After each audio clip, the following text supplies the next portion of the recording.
Mga kapugals, luto tayo ng simpleng recipe. Papaitan ulit. Ito yung ating lulutuin. Yan, libro. Tapos may konting pang toppings. Yan. Ito yung lulutuan natin.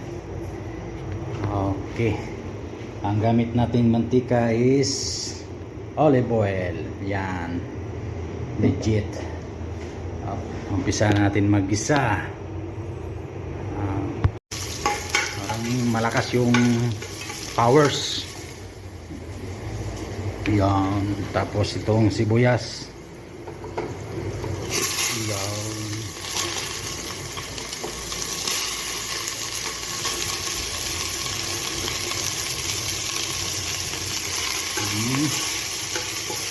Talagang hindi makita yung pansahurot. Ayan na, kita na. Okay. Tapos luya. Malinis yung kamay ko, ha. Yan.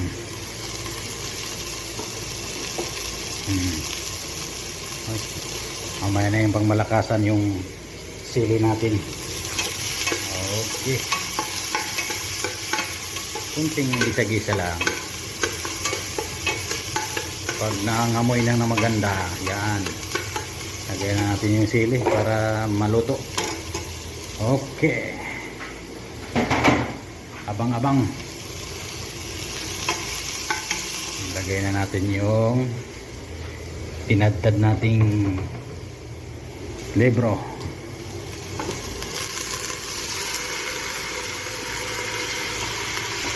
Yun, no? Takotsahin ng maigi, lagyan ng sabaw.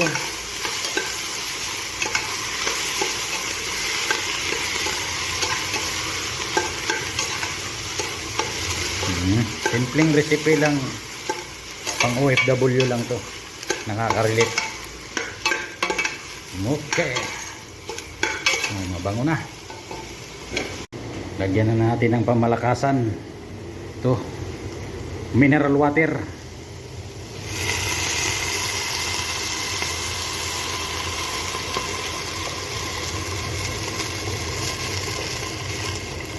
Yan, para lumambot. Dagdagan pa natin. Oops. Okay na. Oop, parang lulutangan yung bawang, ha. Sunog, ha. Okay lang yan. Yan mga pugals. Another ingredients. Yan.